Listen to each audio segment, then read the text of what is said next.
The call came on a Tuesday morning while I was rinsing coffee grounds out of the sink, trying to make myself feel like an ordinary woman with an ordinary list of chores. The county clerk asked if I was available to confirm a deed transfer involving my late grandfather's farm.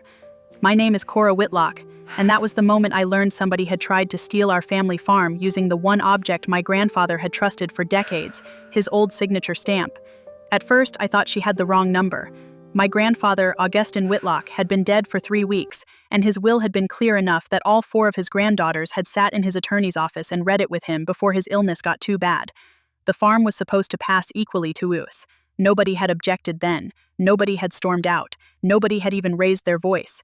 But the clerk calmly told me there was a deed on file transferring the entire property to my aunt, Lenora Whitlock, and the deed carried my grandfather's stamped signature on a date 3 weeks after his death. The farm was not just land to us.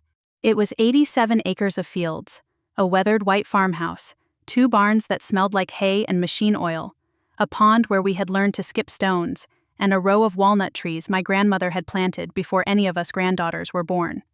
My grandfather had worked that place for more than 50 years. He had buried 2 wives, 1 son, and almost every dream that did not fit inside a fence line, but he never once let the farm go neglected. Even in his last months, when his hands shook too badly to hold a pen, he would ask whether the west pasture had been mowed, whether the roof over the equipment shed had been patched, whether the tax bill had been paid before penalties started. That signature stamp had been part of his routine for as long as I could remember. It was a small rectangular stamp with a black handle, and his name in a looping script he had copied from his own handwriting years earlier, when arthritis first started stealing the strength from his fingers. He used it for routine farm invoices, small account forms, and charity letters. It was never supposed to become a weapon after he died. The clerk did not sound dramatic, which somehow made it worse. She said they were calling because the transfer had triggered a question in their office. The filing listed my grandfather as grantor and my aunt Lenora as grantee. The execution date was June 18th. My grandfather had died on May 27th. She said the document appeared notarized, but because our family had already opened estate proceedings, the transfer had been flagged for confirmation. I remember gripping the edge of the counter so hard that water from my wet fingers ran down my wrist. I asked her to repeat the date. She did. I asked whether she was sure it said Augustin Whitlock had signed. She said the signature appeared as a stamped signature. I could hear papers moving on her side of the line. Then she added that if I had concerns, I should speak to an attorney and request the recorded deed. I thanked her, hung up, and stood in my kitchen staring at the pale strip of sunlight on the floor. My first feeling was not anger. It was confusion. My mind kept looking for a harmless explanation. Maybe someone had prepared the deed before he died and filed it late. Maybe the date had been entered incorrectly. Maybe the clerk was reading from the wrong file. But underneath all of those explanations was one fact that would not move. My grandfather had never told us he was giving the farm to Lenora. He had done the opposite. He had gathered me, my sisters Tessa and Marin, and our cousin Ivy in his attorney's office, and told us the farm was to belong equally to the 4 of us, because we were the generation left to decide what came next. Lenora had been there too. She was my mother's older sister, and my grandfather's only surviving child. My mother had died when I was in college, and Lenora had taken on a strange position in the family after that, halfway between grieving daughter and self-appointed gatekeeper. She handled appointments, organized medication, and kept track of who visited. She also made little comments about how the farm should stay with someone who understood it. At the time, I thought those comments came from stress. Now they sounded different in my memory. I called my sisters first. Tessa answered from work and went quiet so fast. I thought the call had dropped. Marin said, "That cannot be right," but her voice had no conviction. Ivy, who lived 3 counties away, started crying before I finished explaining. She had always been the softest of us, the one who still sent birthday cards by mail and kept pressed flowers from our grandmother's garden in a shoebox. I told them I was going to call a lawyer before saying anything to Lenora. That decision mattered. If I had called my aunt in that first hour, I might have given her time to hide whatever needed hiding. I found Priscilla Nakamura through a referral from a friend whose family had gone through a farm estate dispute. Priscilla had a calm voice, the kind that made every question feel like a step on a staircase. She asked for the date of death, the date on the deed, whether probate had been opened, whether the will specifically devised the farm, and who had physical access to my grandfather's personal effects after he passed. When I mentioned the signature stamp, she paused. Then she said, "A stamp can show an intent to sign while a person is alive and authorizes its use, but after death, it has no authority to execute anything. If the deed is dated after his death and claims he signed in person, that is not a clerical problem. That is a serious fraud indicator." Hearing the word fraud made my stomach turn. It was one thing to suspect my aunt had pushed too hard. It was another to imagine her standing at a desk with my grandfather's stamp in her hand, pressing his name onto a document that would erase his will. Priscilla told me not to confront anyone yet. She wanted the physical deed from the county recorder's office, not just a summary from the clerk. She also wanted a certified copy of my grandfather's death certificate, the will, the probate filing, and any correspondence from Lenora about the estate. I spent the rest of the day gathering papers from a file box I had taken home after the funeral planning meeting. Every page felt heavier than paper should. There was the will with my grandfather's careful initials on each page from 2 years earlier, before his hands got too bad. There was the letter from his doctor stating his decline in the final weeks. There was the funeral home receipt. And there, tucked inside an envelope, was a note he had written to the 4 of us the last Christmas. He was well enough to sit at the head of the table. He had written that land could become a blessing or a burden depending on how people treated one another around it. I had thought it was sentimental when I first read it. Now it felt like a warning. Priscilla obtained the recorded deed 2 days later. She invited me to her office instead of emailing it, because, as she put it, some documents are easier to understand when someone can point to the problems. Her office was plain and orderly, with a view of a parking lot and a shelf of binders labeled by county. She laid the deed in front of me and used a blue pen to indicate the execution block. The grantor line named Augustin Whitlock, unmarried man. The grantee line named Lenora Whitlock, his daughter. The legal description matched the farm exactly. At the bottom was the stamped signature I knew as well as my own face. Augustin Whitlock, the looping A, the deep curve under the last name. Next to it was a notary attestation claiming my grandfather had personally appeared before the notary on June 18th, proven by satisfactory evidence, and acknowledged signing the deed voluntarily. I read that sentence 3 times. Personally appeared. On June 18, my grandfather had been buried on May 31. I could still smell the lilies from the church when I thought of that week. Priscilla said the notary's statement was either grossly negligent or deliberately false. Those were her exact words. The notary's name was Darlene Fisk, and her commission number was printed clearly beneath the seal. I did not recognize the name. Priscilla had me look at the witness line too. There were no witness signatures because our state did not require them for that type of deed, only notarization. That made the notary even more important. If Darlene had truly notarized a dead man's signature, either she had failed to identify the signer at all, or she knew someone else had presented the document and went along with it. Priscilla said the fastest path was to file an action to void the deed and notify the recorder that a fraudulent instrument had been recorded. But before we moved, she wanted evidence of who controlled the stamp. That detail would matter because Lenora could claim someone else had used it, or that the deed had been prepared earlier, or that my grandfather had somehow authorized it before death and the date was wrong. We needed to close those doors before she walked through them. Priscilla recommended a private investigator named Marisol Vance. Marisol was nothing like the investigators I had imagined from television. She was in her 50s, soft-spoken, and carried a canvas messenger bag full of folders. She did not promise drama. She promised timelines. Her first question was simple.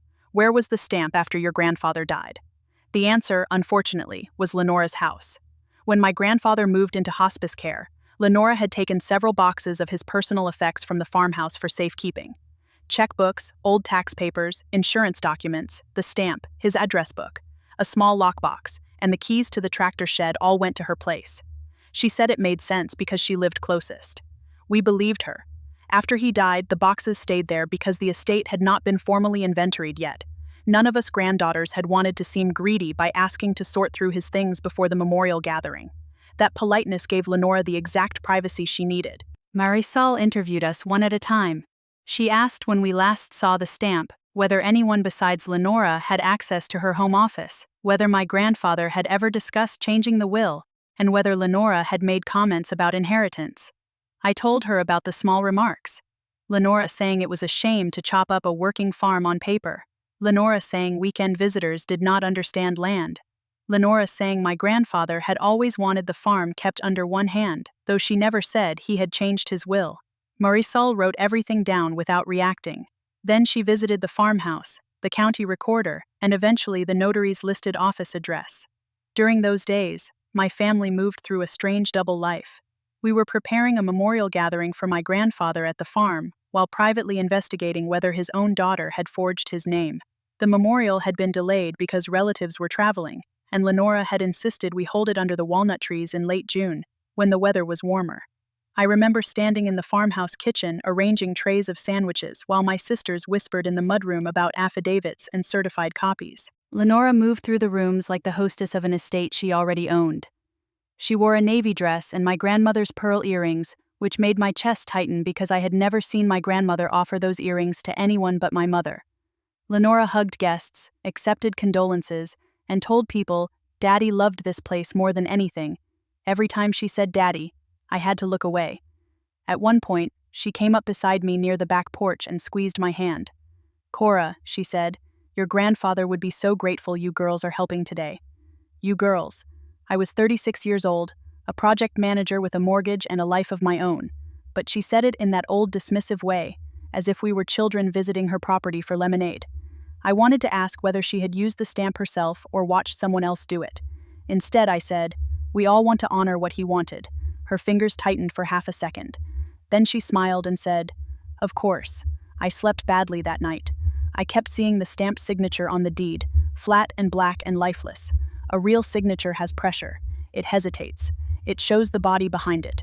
The stamp made my grandfather's name look perfect, which was exactly what made it feel obscene.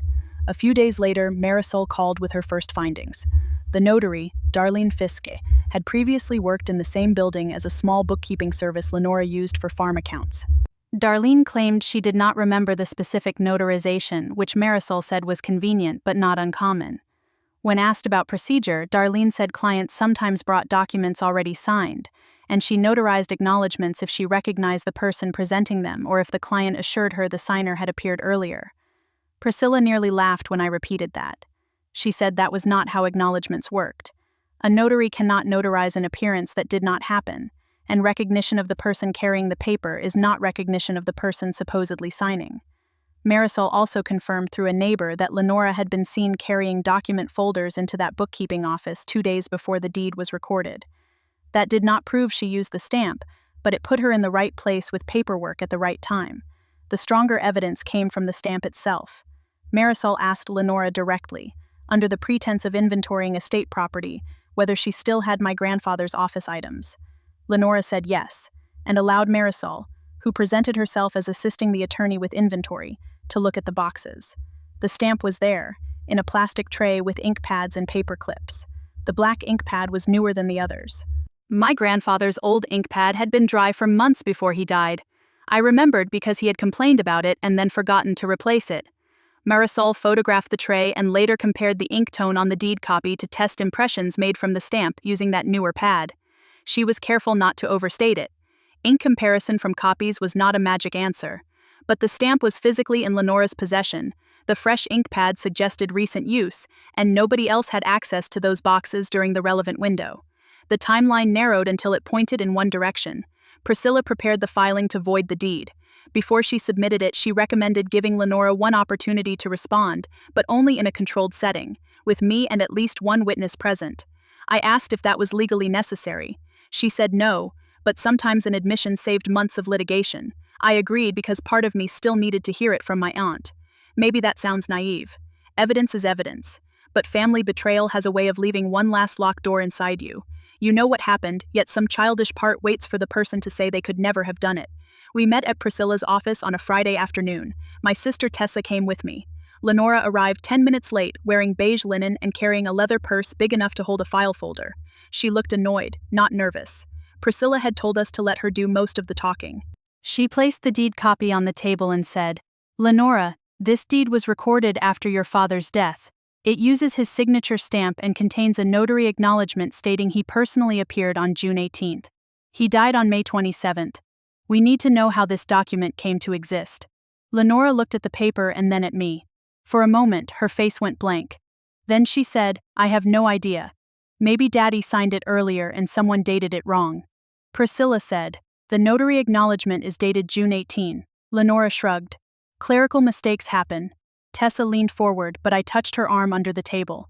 Priscilla continued, "The stamp was in your possession after his death. You had sole access to his personal effects.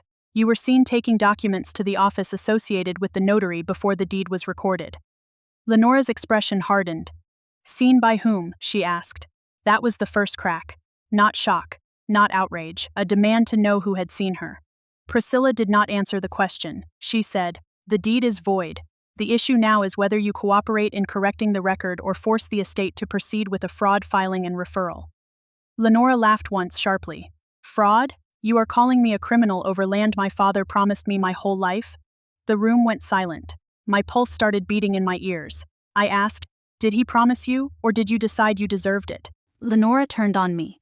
"You have no idea what that farm cost. You came for summers and holidays. You posed for pictures on tractors. I was the one taking him to appointments. I was the one making sure bills got paid.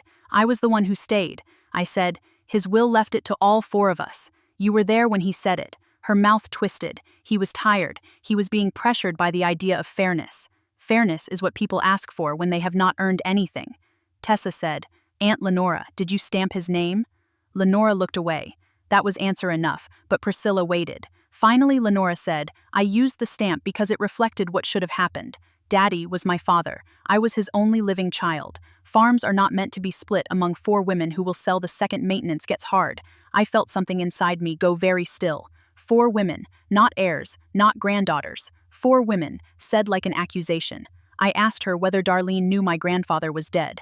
Lenora did not answer directly. She said Darlene understood that paperwork had fallen behind during an illness. Priscilla wrote that down. Lenora noticed and stopped talking, but it was too late. The admission had landed. She had used the stamp. She had taken a dead man's name and tried to make it obey her. Priscilla filed the petition the next business day. The documents were precise and devastating in their plainness. The deed was dated June 18. Augustin Whitlock died May 27th. The signature was a stamp. The stamp was in Lenora Whitlock's exclusive possession after death. The notary acknowledgement claimed a personal appearance that was impossible. Lenora had admitted in the presence of counsel and witnesses that she used the stamp because she believed she was entitled to the farm. Priscilla also filed a notice with the county recorder alerting them that the instrument was disputed and requested that the fraudulent deed be voided. She sent referrals to the state's fraud investigation unit concerning both Lenora and Darlene Fiske. Once the filing became known, Lenora changed tactics. She called Ivy first, probably because Ivy hated conflict. She told Ivy that I was trying to destroy the family and that lawyers use words like fraud to scare people. Ivy called me sobbing, asking whether there was any way this could be handled privately. I told her privacy was what allowed the deed to be filed in the first place. Then Lenora called Marin and claimed our grandfather had verbally promised her the farm but never had time to update the will. Marin asked why. If that were true, Lenora needed to use a stamp after he died. Lenora hung up on her. She did not call Tessa because Tessa would have recorded the conversation and told her so. She did call me. I let it go to voicemail. Her message was 2 minutes long. She said I was humiliating her, that my mother would be ashamed of me, that I had always resented her closeness with Grandpa, and that I was letting outsiders pick apart a family matter. I saved the voicemail and sent it to Priscilla. It did not contain a legal confession, but it showed pressure. The first hearing was brief. Lenora appeared with an attorney who looked like he had learned the worst facts 5 minutes before walking into court. He argued that there might have been a pre-death intent to transfer the property and that the deed could reflect a delayed recording. The judge asked whether they disputed the death date. They did not. The judge asked whether they disputed the execution date on the notarized acknowledgement. They did not. The judge asked whether they had any evidence my grandfather appeared before the notary on June 18th. Lenora's attorney said they needed discovery. Priscilla stood and said the estate was not asking the court to decide every issue that day, only to preserve the property, prevent further transfer or encumbrance, and recognize the deed as facially defective pending final order. The judge granted a temporary order preventing Lenora from selling, mortgaging, leasing, or otherwise affecting title to the farm. I had not realized I was holding my breath until Tessa squeezed my hand. Outside the courtroom, Lenora walked past us without looking over. Her attorney avoided eye contact entirely. The fraud investigation moved more slowly, but its existence changed everything. Darlene Fiske suddenly remembered more than she had told Marisol. Through her own counsel, she provided a statement saying Lenora had brought the deed to her office and represented that Augustin had signed or authorized it before his death, and that Lenora needed the paperwork completed quickly for estate management purposes. Darlene admitted she did not witness my grandfather sign and did not have him appear before her. She tried to frame it as a procedural mistake, not intentional fraud. Priscilla said that distinction might matter for Darlene's discipline, but it did not save the deed. A notarization claiming a dead man personally appeared was false. Lenora's defense weakened after that. She could no longer suggest the notary had somehow made an innocent date error on a legitimate pre-death document. The notary herself had placed Lenora at the center of the transaction. Marisol completed her report shortly afterward. It laid out the chain of access to the stamp, the storage of my grandfather's personal effects in Lenora's home, the fresh ink pad, Lenora's visit to the bookkeeping office, the impossible notary acknowledgement, and Lenora's admission in Priscilla's office. The report did not use emotional language. That made it more powerful. It did not say betrayal. It did not say greed. It simply built a bridge from fact to fact until there was nowhere else to stand. Reading it, I thought about all the ways families teach women to be polite around property. We are told not to seem grabby. We are told grief is not the time to discuss money. We are told to trust the relative who sounds most confident. Lenora had counted on that. She had counted on us being sad, busy, and uncomfortable. She had counted on the stamp looking official enough to slide through. If the clerk had not called, if the probate filing had not triggered a flag, if I had been too embarrassed to question my own aunt, the farm might have sat in her name until the damage was much harder to undo. The final order voiding the deed came nearly 4 months after the first phone call. By then, summer had turned dry, and the fields had browned at the edges. The judge found the deed invalid because my grandfather could not have executed it on the date stated. The stamped signature had no authority after death, and the notarization was false. The court restored the farm to the estate for distribution under the will. The order was only a few pages, but I read it like a map out of a dark place. Priscilla called me after the hearing and said, "The farm is back where it belongs legally. Now comes the harder family part." She was right. Legal correction is cleaner than emotional repair. The estate process resumed, and the farm was divided equally among the 4 of us, according to my grandfather's will.